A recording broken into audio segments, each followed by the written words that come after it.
Assalamualaikum warahmatullahi wabarakatuh. Halo teman-teman semua, semoga teman-teman dalam keadaan sehat walafiat ya.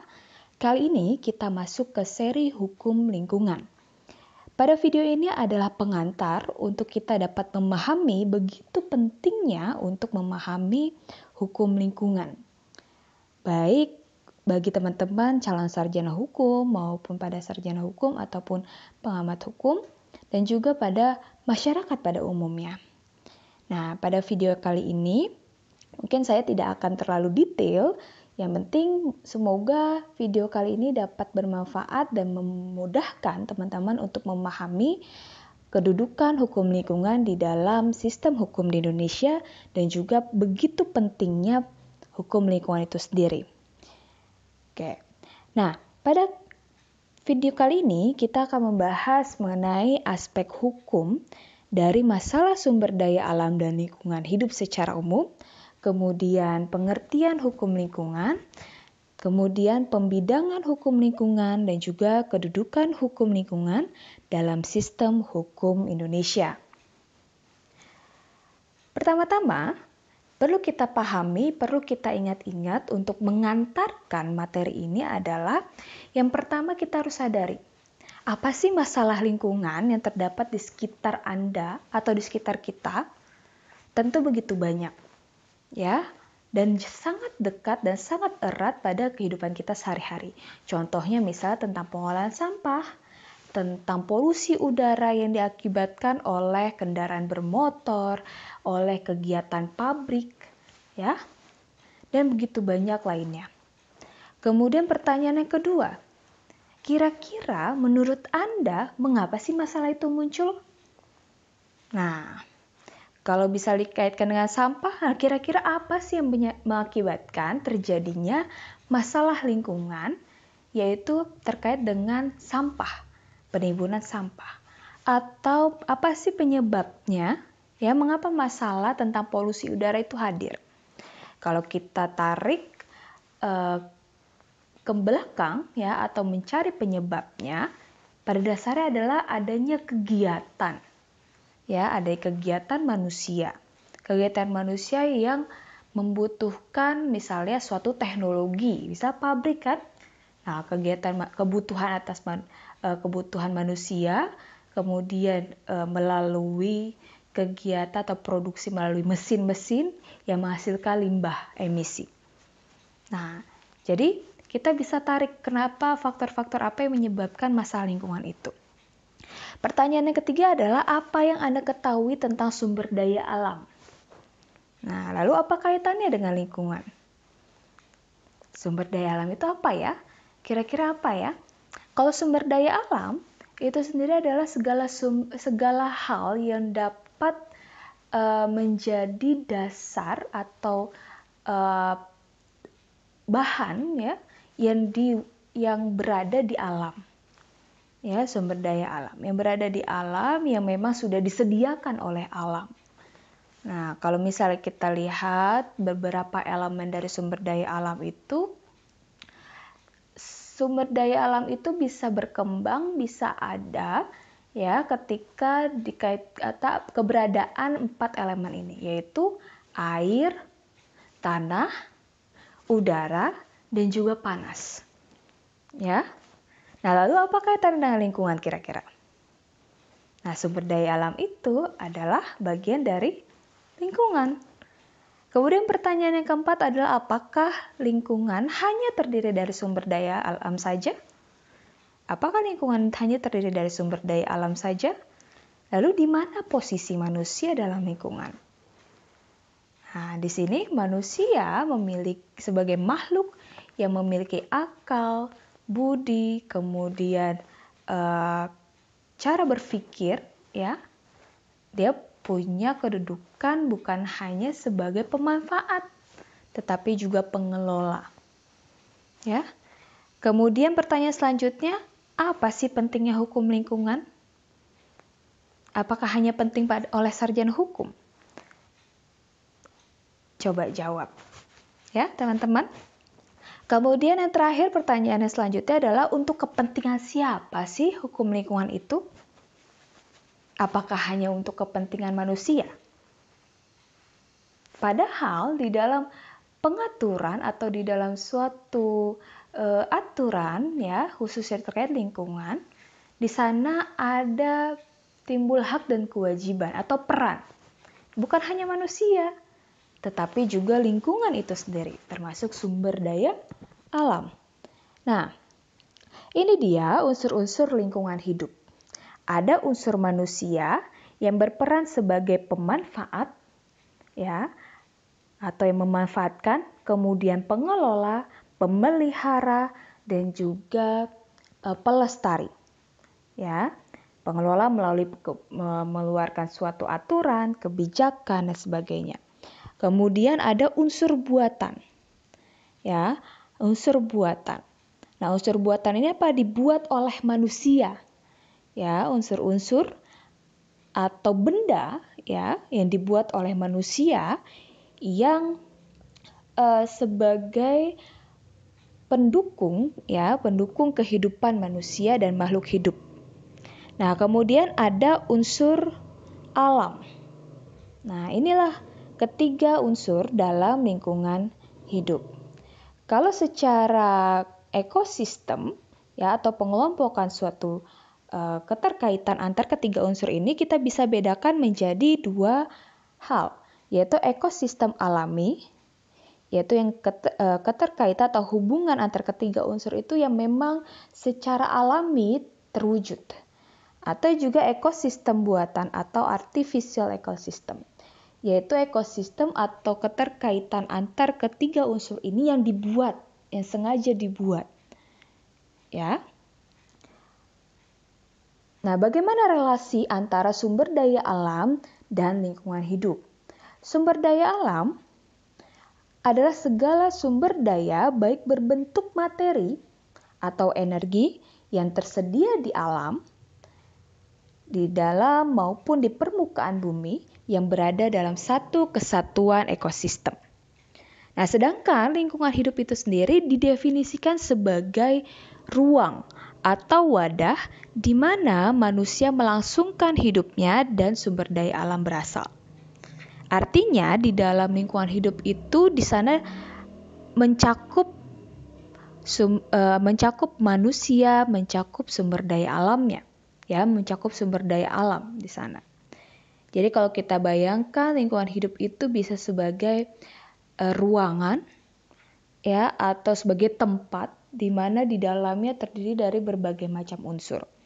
Oke, kalau kita lihat secara normatif, relasi antara sumber daya alam dan lingkungan hidup di dalam Undang-Undang 32 tahun 2009 adalah pengertian lingkungan hidup itu sendiri, kalau kita perhatikan mencakup ketiga unsur yang tadi sudah disebutkan di depan. Lingkungan hidup adalah kesatuan ruang dengan semua benda, daya, keadaan, dan makhluk hidup termasuk manusia dan perilakunya yang mempengaruhi alam itu sendiri, kelangsungan kehidupan dan kesejahteraan manusia serta makhluk hidup lainnya. Oke, nah di sini disebutkan ada unsur manusia, ada unsur buatan yaitu ada benda ya. Kemudian ada unsur alam yaitu makhluk hidup ya, dan juga daya yang ada di lingkungan itu. Sedangkan sumber daya alam itu sendiri adalah unsur lingkungan hidup yang terdiri atas sumber daya hayati dan non-hayati yang secara keseluruhan membentuk suatu ekosistem. Nah, di sini sudah ditegaskan bahwa sumber daya alam adalah unsur lingkungan hidup. Kalau tadi kita kembali ke pertanyaan awal bahwa apa sih masalah-masalah terkait dengan lingkungan hidup? Nah, masalah-masalah itu berrelasi nggak sih dengan sumber daya alam? Ternyata itu sangat erat kaitannya karena tadi sumber daya alam adalah unsur dari lingkungan hidup. Nah, masalah terkait dengan sumber daya alam dan lingkungan hidup itu kenapa? Karena adanya pemanfaatan sumber daya alam. Tentu pemanfaatan sumber daya alam itu tidak bisa kita sangkalkan. Ya, tidak bisa kita kesampingkan karena kebutuhan manusia itu semuanya itu membutuhkan sumber daya alam. Ya, baik sandang, pangan, papan, semuanya berasal dari sumber daya alam. Ya, sehingga pemanfaatan sumber daya alam ini sulit untuk kita hentikan, bahkan tidak bisa dihentikan. Sedangkan kita disandingkan atau kita dihadapkan juga perlunya adanya perlindungan dan pelestarian fungsi lingkungan hidup. Nah, bagaimana agar seimbang? Perlu adanya yang namanya pengelolaan lingkungan. Apa itu pengelolaan lingkungan? Yaitu sebagai upaya sadar dan terpadu untuk memelihara atau memperbaiki mutu lingkungan hidup agar kebutuhan dasar terpenuhi. Dikutip dari Sumarwoto. Ya. Nah, bagaimana cara pengelolaannya? Bisa melalui kebijakan, bisa melalui pengaturan. Ya, itu yang namanya pengelolaan. Pengaturan seperti apa? Misalnya pembatasan, pemberian ukuran, misalnya ukuran baku mutu lingkungan dan sebagainya. Nah, disinilah munculnya perlunya pengelolaan karena ada pemanfaatan sumber daya alam yang semakin lama semakin besar karena banyak faktor yang mempengaruhi kebutuhan atau terjadi masalah lingkungan dan juga dihadapkan dengan perlunya peningkatan perlindungan dan pelestarian fungsi lingkungan hidup. Nah, apa saja sih faktor terjadinya masalah lingkungan? Setidaknya ada 5 faktor, walaupun ini mungkin saja berkembang ya. Jadi, faktor-faktor itu apa saja? Ada pertumbuhan penduduk, ada perkembangan teknologi, kemudian motif ekonomi, nilai antroposentrik, kesalahan hukum dan kebijakan. Pertumbuhan penduduk tentu ketika manusia semakin banyak, kebutuhan akan sandang, pangan, papan itu juga akan semakin tinggi. Ya, sehingga yang akan dikorbankan atau yang akan digunakan tentu adalah sumber daya alam. Dan juga dampak atau implikasinya terhadap kualitas lingkungan hidup itu sendiri. Nah, kemudian yang kedua teknologi. Teknologi itu juga menyebabkan salah satu faktor masalah lingkungan, misalnya semakin tinggi teknologi kebutuhan akan kendaraan bermotor itu yang membutuhkan bensin, kemudian menghasilkan emisi karbon dioksida. Semakin banyak kendaraan, semakin banyak emisi yang dihasilkan. Pabrik juga demikian. Ya, atau juga kebutuhan pembangunan bahan-bahan atau pabrik-pabrik atau teknologi yang membutuhkan bahan berbahaya dan beracun. Ya. Kemudian yang 3 adalah motif ekonomi, tragedy of common, yaitu menurut Hardin adalah tragedy of common itu sudah muncul ketika tidak ada insentif memadai untuk melestarikan lingkungan dan sumber daya alam karena tidak semua pengguna sumber daya menanggung biaya dan dampak yang sama dari pemanfaatan sumber daya alam, khususnya itu milik umum. Akibatnya, terjadi overeksploitasi, prematur eksploitasi, dan investasi yang rendah dalam jangka panjang. Ini diartikan terkait dengan sumber daya alam yang milik umum. Padahal, kontranya menurut Elinor Ostrom adalah apa yang disangkakan sebagai tak bertuan pada sumber daya alam milik umum atau commons, ya sebagaimana tadi disampaikan oleh Hardin, tidaklah demikian karena ada institusi yang mengatur penggunaan sumber daya alam untuk memanfaatkan sumber daya alamnya bersama. Nah, dalam pemahaman atau teori Elinor Ostrom ini atau common property theory ini, kita mengingat di dalam konstitusi kita secara tegas di dalam pasal 33 ayat 3 sudah ditegaskan di sana. Negara diberikan kuasa untuk mengelola sumber daya alam, tetapi dipergunakan untuk sebesar-besarnya kemakmuran rakyat. Jadi negara diberikan kuasa, negara sebagai institusi untuk mengelola sumber daya alam yang bersifat umum, milik umum. Begitu pula ditegaskan di dalam Undang-Undang Nomor 5 Tahun 1960. Oke, kembali lagi, faktor selanjutnya adalah nilai antroposentrik. Nilai antroposentrik ini adalah memposisikan manusia sebagai pusat kebutuhan. Jadi apa yang dibutuhkan manusia, alam itu harus menyediakan. Jadi bisa dikatakan adalah keinginan manusia itu menjadi hal utama. Kemudian faktor selanjutnya adalah kesalahan hukum dan kebijakan. Nah, ini juga menjadi salah satu faktor terjadinya masalah lingkungan, misalnya dengan mengeluarkan izin misalnya pemanfaatan sumber daya alam, padahal sumber daya alam itu adalah cadangan negara, misalnya itu. Atau melepas hutan lindung misalnya, dirubah menjadi untuk pembangunan infrastruktur atau pembangunan mall misalnya. Atau kesalahan hukum contohnya misalnya yang tadinya adalah milik umum, sumber daya alam yang hajat hidup orang banyak, itu kemudian dapat diprivatisasi misalnya. Nah, itu juga merupakan kesalahan yang menyebabkan masalah lingkungan. Oke, kita lanjut.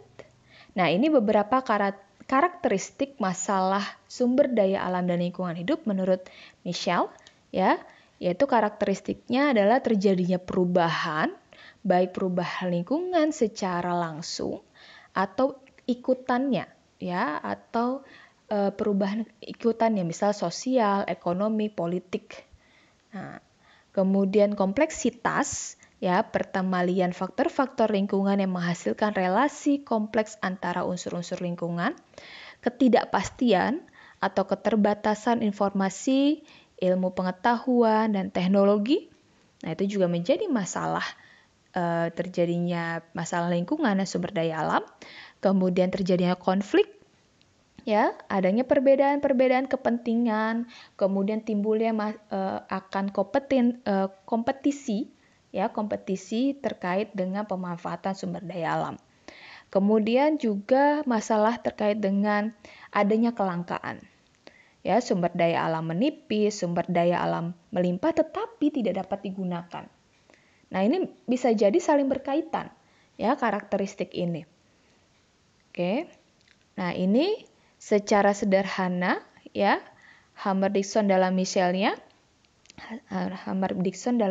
mengatakan bahwa kelangkaan sumber daya alam itu dipengaruhi dari adanya penurunan kualitas sumber daya alam, pertumbuhan penduduk, dan ketidakadilan akses, yang mengakibatkan dari kelangkaan sumber daya alam itu berimplikasi pada terjadinya migrasi, kemudian penurunan produktivitas ekonomi, yang mengakibatkan nantinya ada pelemahan negara, terjadinya konflik etnis sosial, kerugian konflik bahkan kudeta terhadap pemerintahan.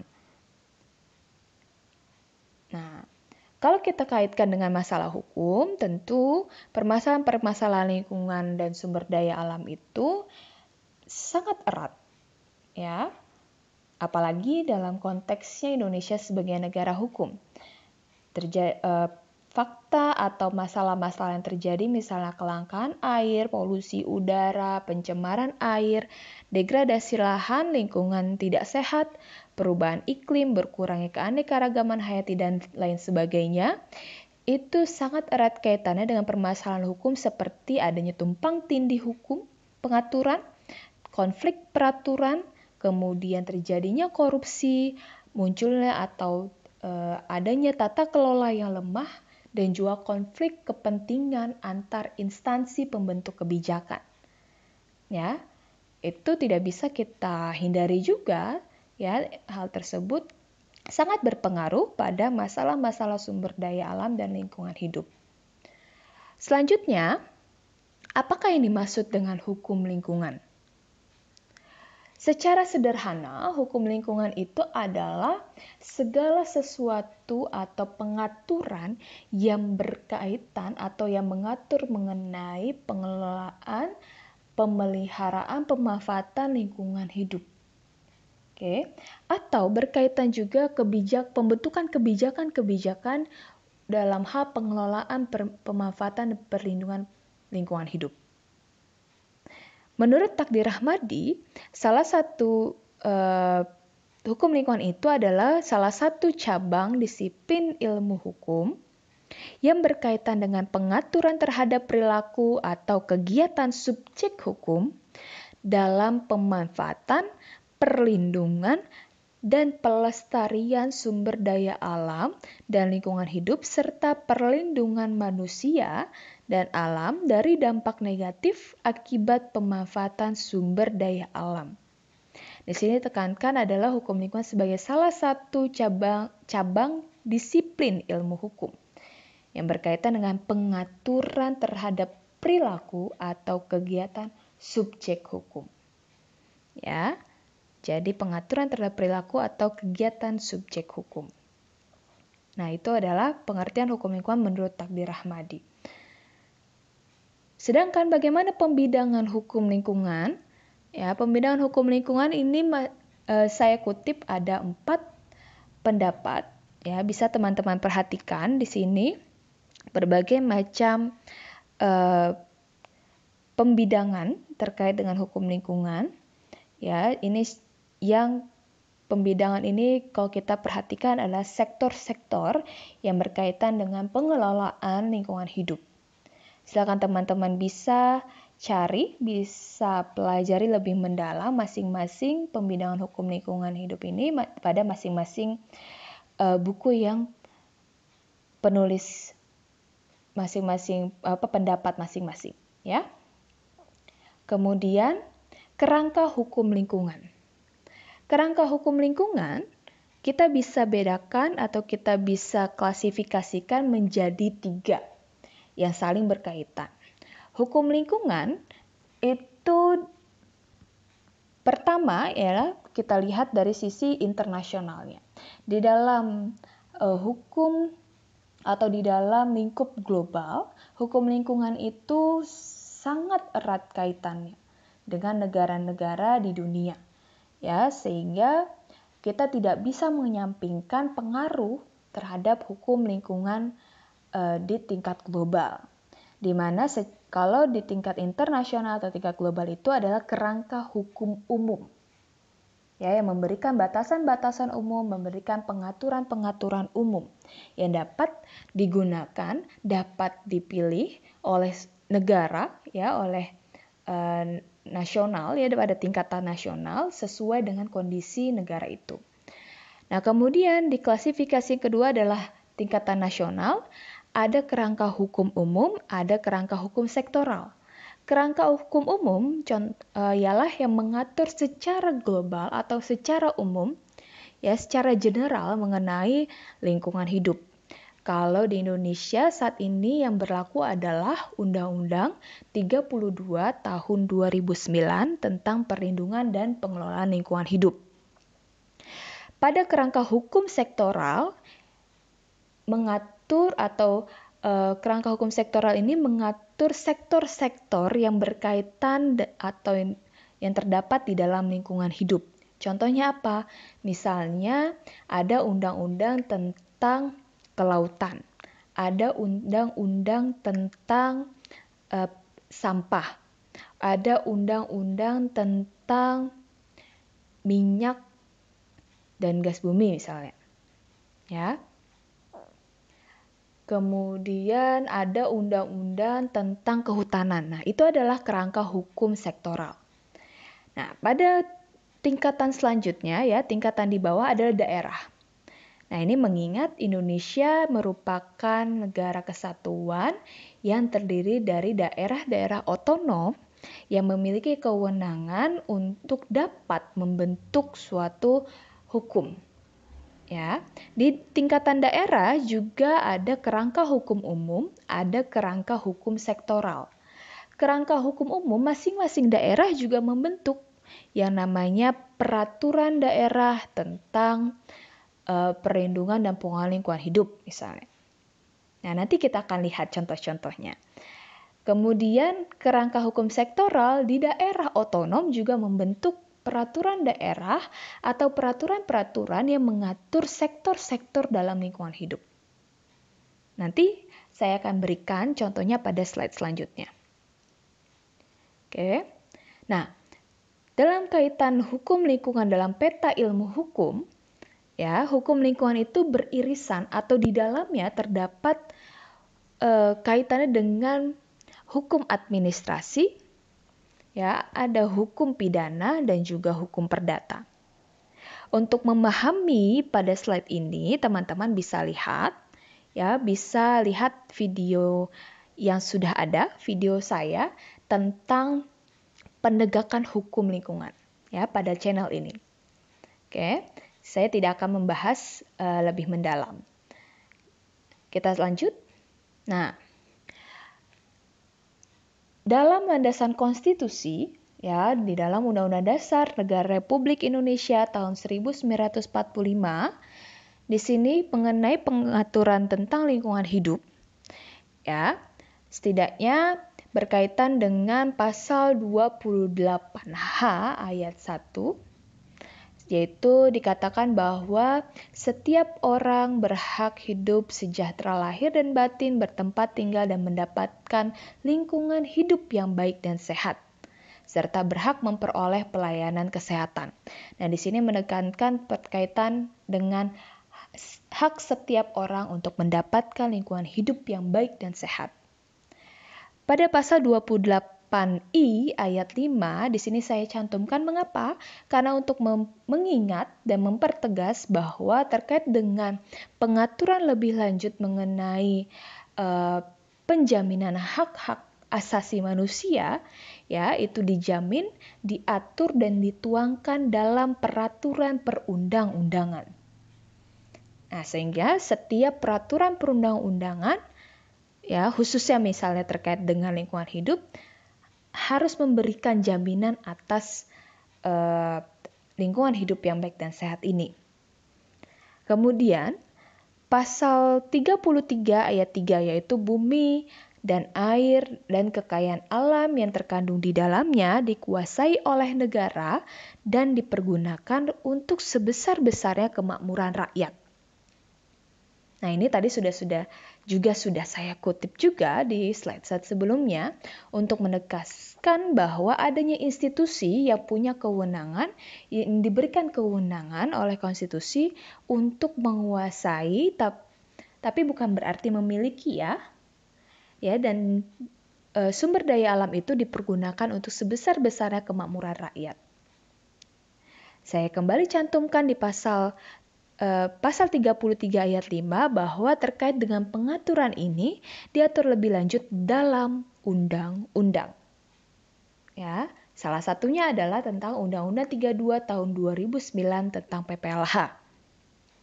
Selain landasan konstitusi yaitu Undang-Undang Dasar, nah, terkait dengan pengelolaan sumber daya alam dan lingkungan hidup juga tercantum dalam TAP MPR nomor 9 tahun 2001. Di sini tidak akan saya sebutkan satu persatu, silakan teman-teman perhatikan atau teman-teman bisa download TAP MPR tersebut. Di sini berkaitan dengan prinsip-prinsip, ya, prinsip-prinsip tentang pembaruan agraria dan pengelolaan sumber daya alam.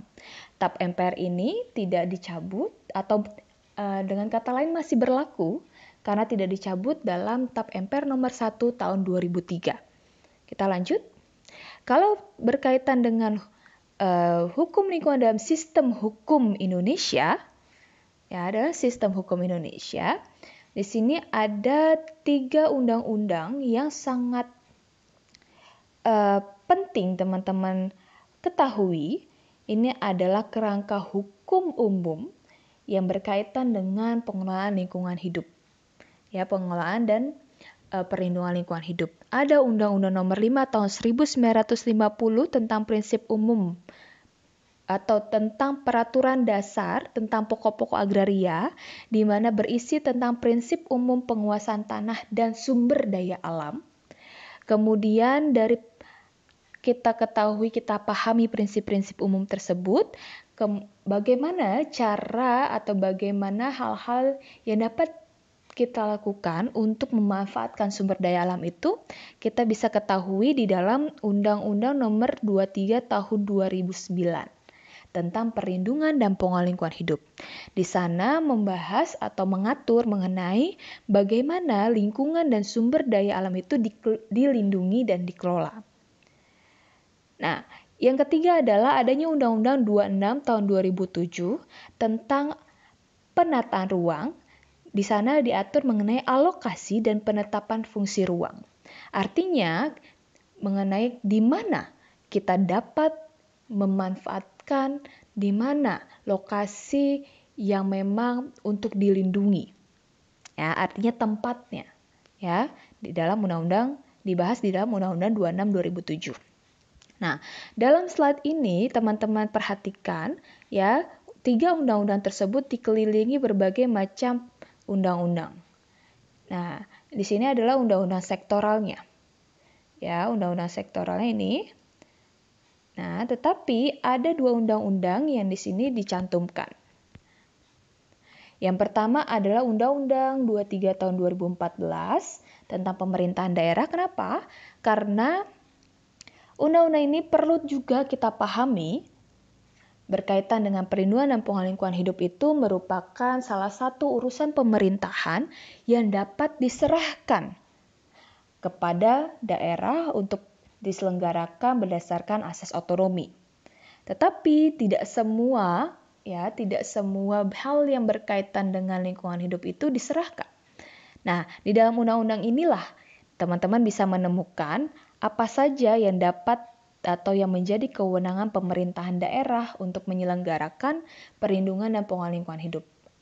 Ya, atau urusan terkait dengan lingkungan hidup. Kemudian undang-undang yang kedua adalah berkaitan dengan Mahkamah Konstitusi. Kenapa? Karena seringkali undang-undang yang berkaitan dengan lingkungan hidup ini diuji di judicial review ke Mahkamah Konstitusi. Ya, kenapa? Karena berkaitan dengan hak yang tadi sudah saya sebutkan. Sehingga kita juga perlu mengetahui bagaimana prosedur ketika ada undang-undang yang bertentangan dengan undang-undang dasar.